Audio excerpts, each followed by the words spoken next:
রাতের বেলা নাকি বট গাছের কাছে যেতে নেই। এই কথাটা আমরা ছোটবেলা থেকে আজ পর্যন্ত প্রায় সবাই শুনেই এসেছি। কিন্তু কেন? নাকি রাতের বেলা বট গাছে প্রেতনি থাকে, ভূত প্রেত থাকে, ব্রহ্মদৈত্য থাকে। কিন্তু এইসবকে বাদ দিয়েও আর একটা এন্টিটি থাকে, যেটার নাম আমরা খুব কম শুনেছি, যার নাম হলো মুঞ্জিয়া। বলা হয় নাকি এই মুঞ্জিয়ার সাথে তোমার যত সাক্ষাৎ কম হবে ততই তোমার মঙ্গল।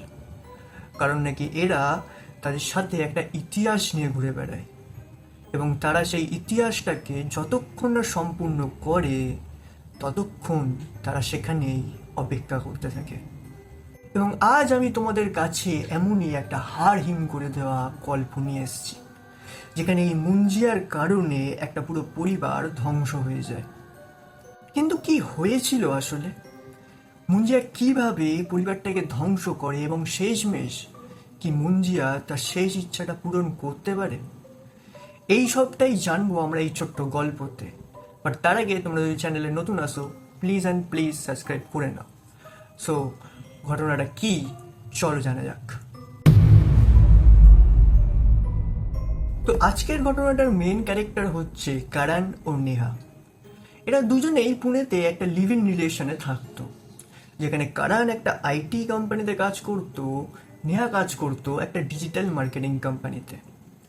কিন্তু কিছুদিন পর যখন তারা লিভ ইন রিলেশনে ছিল, কারণ জানতে পারে নেহা প্রেগনেন্ট।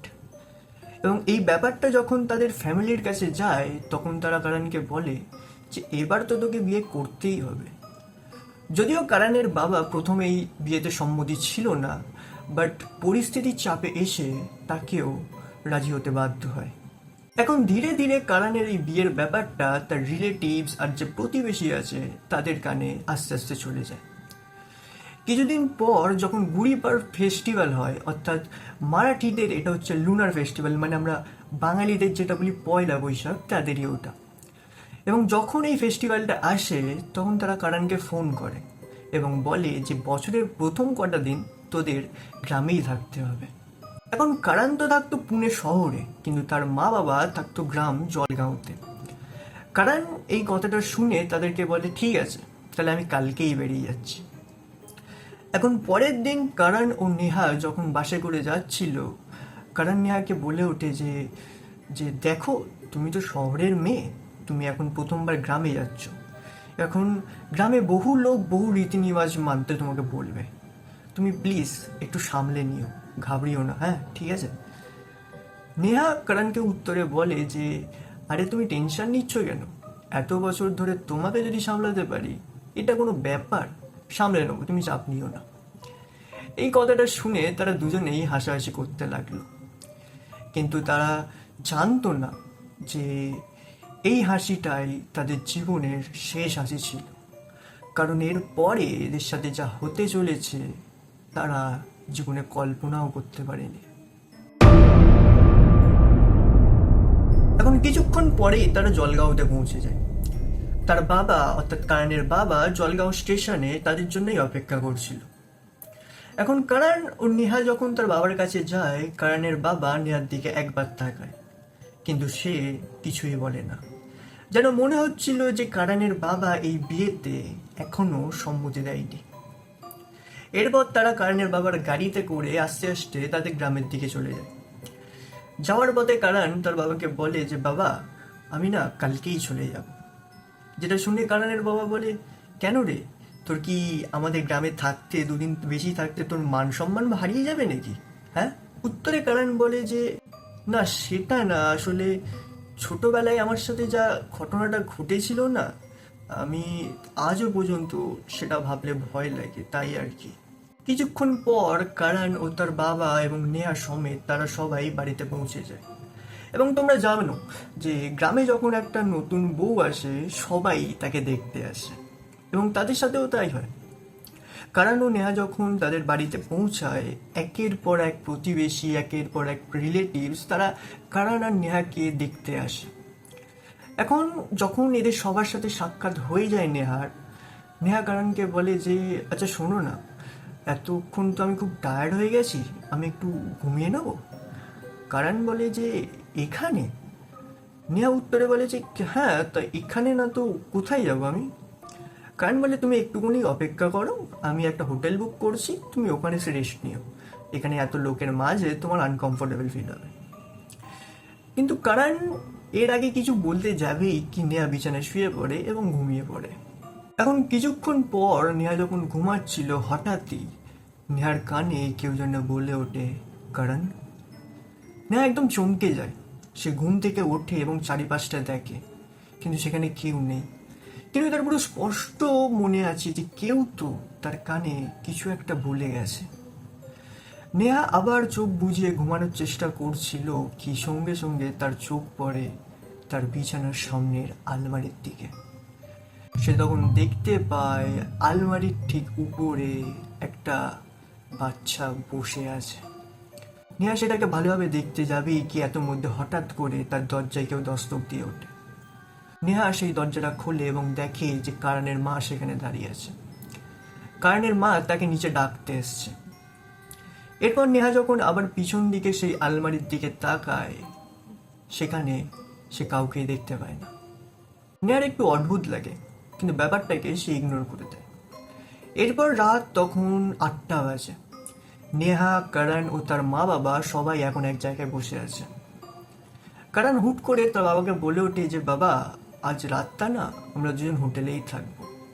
যেটা শুনে তার মা বলে ওঠে যে তুই কি পাগল আছিস? এত বছর পর তুই বাড়ি এসেছিস আর আজ বলছিস তুই বাড়িতেই থাকবি না? তুই আর এখন বাচ্চা নেই, তুই বড় হয়ে গেছিস, তোর বাচ্চা হতে চলেছে। অ্যাটলিস্ট আমাদের কথা না ভাবলেও বৌমার কথা তো ভাব। কারণ তার বাবার দিকে তাকায়। তার বাবা ইশারার মাধ্যমে বুঝিয়ে দেয় যে আজকে থেকে যায় এখানে। কারণ তার মাকে বলে যে আচ্ছা ঠিক আছে, আমি আজ এখানেই থাকছি, খুশি তো এবার? এরপর কারণ তার গ্রামের বন্ধু বান্ধবের সাথে দেখা করতে বাইরে বেরিয়ে যায় এবং নেহা ও নেহার মা চলে যায় রান্নাঘরে। এখন নেহার মা যেখানে দাঁড়িয়ে ছিল তার ঠিক পিছন দিকে একটা জানলা ছিল এবং নেহা কেন জানে না, নেহার যেন বারবার মনে হচ্ছিল সেই জানলা থেকে কেউ যেন একটা বাচ্চা তার দিকে তাকিয়ে আছে। নেহা বলে ওঠে যে এই কে রে ওখানে? যেটা শুনে কারণের মা নেহার কাছে আসে এবং বলে যে কি হয়েছে বৌমা? নেহা তখন তার মাকে বলে যে দেখুন না, ওখানে কোনো একটা বাচ্চা দাঁড়িয়ে আছে, সে আমাকে এতক্ষণ ধরে দেখেই যাচ্ছে। নেহার মা সেই জানলার দিকে যায়, কিন্তু সেখানে সে কাউকেই দেখতে পায় না। কিছুক্ষণ পর নেহা তার শাশুড়ি অর্থাৎ কারণের মাকে বলে ওঠে যে মা, কারণ গাড়িতে আসার সময় বলছিল যে তার সাথে ছোটবেলায় একটা ঘটনা ঘটেছিল যাকে নাকি সে আজও ভয় পাই, আর সেই ঘটনাটা কি আমাকে বলতে পারবেন? নেহা কেন জানে না, যখনই সেই কথাটা তার মাকে বলল, কারণের মা একদম চুপ হয়ে যায়। তারপর সে নেহার দিকে তাকায় এবং একটা অদ্ভুত গলায় বলে যে মা, আমরা ওটাকে একটা দুর্ঘটনা ভেবেই ভুলে গেছি, তুমি ওসব বাদ দাও। এইটুকুনি বলেই কারণের মা হাওয়া করে কান্না চালু করে দেয়। নেহা ব্যাপারটা বুঝতে পারে না। ইতিমধ্যেই তার ফোনে কেউ ফোন করে। নেহা ফোনটা নিয়ে বাইরের দিকে বেরিয়ে যায়, কারণ তোমরা জানো যে গ্রামে ঢুকলেই নেটওয়ার্কের খুব সমস্যা হয়। নেহা বাইরের দিকে গিয়ে সেই ফোনটা পিক করে, বাট তার কথা বলতে খুবই অসুবিধা হচ্ছিল কারণ নেটওয়ার্কের সমস্যা। তাই সে একটু সামনের দিকে এগিয়ে যায়। এবং গাইস, গ্রামে একটা নির্দিষ্ট সময়ের পর না কেউই আর বাইরে বেরোয় না। তুমি যদি যাও, তোমার শুধু আশেপাশে থাকবে একটা গাঢ় গভীর অন্ধকার ও এক অদ্ভুত নিস্তব্ধতা। কিন্তু একটা লোক সেই দিন সেই রাস্তা থেকে দৌড়ে দৌড়ে আসছিল এবং নিজে নিজেই বলছিল যে আজকে বেঁচে গেছি, আজকে বেঁচে গেছি। সেই লোকটা নেহাকে সামনের দিকে এগোতে দেখতে পায়। সে নেহার সামনে দাঁড়ায় এবং নেহাকে জিজ্ঞাসা করে যে মা, তুমি কোথায় যাচ্ছ? তুমি কি সামনের দিকে যাচ্ছ? কেন যাচ্ছ? নেহা সেই লোকটার দিকে তাকায় এবং বলে যে আসলে নেটওয়ার্কের প্রবলেম হচ্ছে, তো তাই একটু সামনের দিকে যাচ্ছি যদি নেটওয়ার্কটা পাই। এতক্ষণে সেই লোকটা বলে ওঠে যে মা, তুমি সামনে যেও না, সামনে সেই বট গাছটা আছে, সে তোমার জন্যই সেখানে দাঁড়িয়ে আছে। নেহা সেই লোকটার কথা ইগনোর করে আবার সামনের দিকে এগিয়ে যায়। ইতিমধ্যে লোকটাও ভগবানের নাম নেয় এবং সেখান থেকে চলে যায়। কিছুটা দূর আসার পর নেহা তার ফোনে একটু নেটওয়ার্কটা পায়। সেই ফোন কলটা তো একটু কথা বলতে পারে, কিন্তু কিছুক্ষণ পর আবার নেটওয়ার্ক চলে যায়। এইবার সে ডিসাইড করে যে সে ফোনটা কেটে আবার বাড়ির দিকে চলে যাবে। কিন্তু সে যখন ফোনটা কেটে পিছন দিকে ঘুরে বাড়ি যাওয়ার জন্য, সে বুঝতেই পারছিল না যে সে কোথা থেকে এসছে। ইতিমধ্যে হঠাৎ করেই নেহার পেটে একটু ব্যথা দিয়ে ওঠে। সে তার পেটটা ধরে পাশেই একটা জায়গায় বসে পড়ে এবং ভাবে যে পেট ব্যথাটা কমুক, তারপর আমি বাড়ির রাস্তা খুঁজে নেব। নেহার সেখানে বসেই ছিল কি হুট করে তার কানে আবার কেউ বলে ওঠে, কারণ নেহা এই সময় একটু আনকমফোর্টেবল হয়ে যায়। সে ভাবে যে আমার সাথে হচ্ছেটা কি, বাড়িতে এইসব ঘটলো, এখানে এইসব আসলে হচ্ছেটা কি, আমি তো বুঝতে পারছি না। নেহার সঙ্গে সঙ্গে উঠে দাঁড়ায় এবং বাড়ি যাওয়ার জন্য একটু আশেপাশটা দেখে। সে বুঝতে পারে সে একটা বট গাছের তলায় বসেছিল এতক্ষণ। সে বাড়ি যাওয়ার জন্য সামনের দিকে এগোচ্ছিলই কি হুট করে গাছের পাতা নড়ার আওয়াজ আসে। নেহা সেই দিকে তাকায় এবং সে দেখতে পায় সেই বট গাছের একটা ডালে একটা বাচ্চা বসে আছে। পরনে সেই বাচ্চাটা কোমরে ধুতি এবং মাথায় একটা টিকি ছিল। সেই বাচ্চাটা নেহার দিকে এমনভাবে তাকাচ্ছিল যেন সে নেহাকে বহুকাল ধরে চেনে। নেহা এই সময় প্রচণ্ড পরিমাণে ভয় পেয়ে যায়। সে এই সময় ধীরে ধীরে পিছন দিকে আবার হেঁটে যাওয়ার চেষ্টা করে এবং সে যখনই সে সামনের দিকে হেঁটে যাচ্ছিল, হুট করে তার মনে হয় কেউ তো যেন সেই গাছ থেকে নিচে লাফ মারল। নেহা পিছন দিকে তাকায়, কিন্তু সে সেখানে কাউকেই দেখতে পায় না। বাট সে যখন সামনের দিকে তাকায়, তখন সে দেখে তার ঠিক সামনে পুকুরের পাশে সেই বাচ্চাটাই দাঁড়িয়ে আছে এবং সেই বাচ্চাটা তার দিকে তাকিয়ে এক অদ্ভুতভাবে হাসি হাসছে। নেহা এই সময় আরো ভয় পেয়ে যায় এবং সে পিছন দিকে দৌড়ে যাওয়ার চেষ্টা করে, কিন্তু সেই বাচ্চাটা নেহার পাটা ধরে তাকে নিচে ফেলে দেয়। নেহা এই সময় তার পেট ধরে ছটকাতে লাগে, কারণ তার ব্যথা এখন চরম সীমানায় পৌঁছে গেছে। নেহা এখন হাম্বাগুড়ি দিতে দিতে যেদিকে যাওয়ার চেষ্টা করছিল, সেই বাচ্চাটা তার ঠিক সামনে চলে আসছিল। সেই বাচ্চাটা নেহার দিকে তাকায় এবং হাসতে হাসতে বলে যে আজ 15 বছর পর আমি তোকে পেয়েছি, আজ আমি তোকে ছাড়বো না। নেহার শরীরে এখন যেন পুরো এক আতঙ্ক ছড়িয়ে পড়েছে। নেহার এই সময় সেই লোকটার কথা মনে পড়ে যায় যে কিনা বলেছিল যে সামনে যেও না, সেখানে একটা বট গাছে একটা ছেলে বসে আছে যে কিনা তোমার জন্যই অপেক্ষা করছে। নেহা এইসব ভাবই ছিল কি সে পিছন দিকে যখন দেখে সেখানে আর সেই ছেলেটা ছিল না।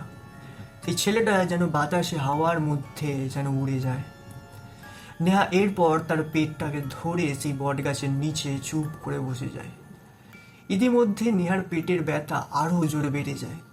তার মনে হচ্ছিল যে সে হয়তো আজই এখানেই মারা যাবে। ইতিমধ্যে হুট করে নেহা দেখতে পায় যে সামনে থেকে কটা বাইক আসছে। নেহা তার গায়ে যত জোর ছিল সে চিল্লে সেই বাইকওয়ালাদের নজরটা কেড়ে নেয়, কিন্তু নেহা দেখতে পায় যে বাইকওয়ালা দাঁড়িয়ে তো গেছিল, কিন্তু কেউই সেই গাছটার কাছে আসতে চাইছিল না। সবাই সেই গাছ থেকে বা নেহা থেকে কিছুটা দূরে সেখানেই দাঁড়িয়ে গেছিল। নেহা সারা রাত সেই পেটটাকে ধরে কাতরাতে কাতরাতে তার গাছের নিচেই পড়ে থাকে এবং সকালবেলা সেই আগের দিন রাতে যে লোকটাকে দেখতে পেয়েছিল, সেই লোকটা আবার নেহাকে দেখতে পায় এবং নেহার এই অবস্থা দেখে সে সঙ্গে সঙ্গে নেহাকে চিকিৎসালয়ে নিয়ে যায় এবং সঙ্গে সঙ্গে তার ট্রিটমেন্টও চালু হয়ে যায়। কিছুক্ষণ পর কারণের বাবা, কারণ ও নেহার মা সেখানে চলে আসে। তারা সবাই বাইরে দাঁড়িয়ে দাঁড়িয়ে কাঁদছিল। হুট করে কারণ তার বাবাকে বলে ওঠে যে আমি জানতাম আমার এখানে আসা উচিত হবে না, তোমরা তো জানতে আমার ব্যাপারটা, তাহলে কেন এটা করলে? তোমাদের তো অ্যাটলিস্ট ভাবা উচিত ছিল যে আমি একা আসছি না, আমার সাথে নেহাও আসছে এবং আমার সাথে তার বাচ্চাও আসছে। তোমরা কি ভুলে গেছো সে সেদিন কি বলেছিল? কারণের বাবা কারণের দিকে তাকায় এবং চিল্লে বলে যে আমরা কি থরি না জানতাম এটা? আমরা তো জানতাম সেই ছোটবেলায় সেই যেটা ঘটেছিল সেটা একটা গল্প, সেটাকে আমরা কল্পনা ভেবেই ভুলে গেছিলাম। তুই কি ভুলে গেছিস যে তোর সাথে কি হয়েছিল? সেদিনকে তুই আর তোর ছোট ভাই বিবেকের পইতে গরম ছিল। সেদিন তোরা সেখান থেকে পালিয়ে খেলতে চলে যাস। এরপর তোর ছোট ভাই বিবেক পুকুরে পড়ে যায় এবং সেখানে হাবুডুবু খায়। কিন্তু তুই তাকে বাঁচানোর বদলে তুই সেখান থেকে দৌড়ে পালিয়ে আসিস এবং আমাকে এসে বলিস। কিন্তু আমি যখন সেখানে যাই, এতক্ষণে বিবেক তার শেষ নিঃশ্বাস নিচ্ছে। এবং সেই সময় যে কথাটা সে বলেছিল, তুই কি ভাবছিস আমি আজও ভুলে যাব? সে বলেছিল যে তুই যেমন আমাকে আজকে মরতে ছেড়ে দিয়েছিস, আমিও একদিন তোর সন্তানকে ঠিক এমনভাবেই মারব। তুই মনে রাখিস, আমি আসবো, আমি মুঞ্জিয়া হয়ে আসবো এবং এর বদলা আমি 100 বার নেব।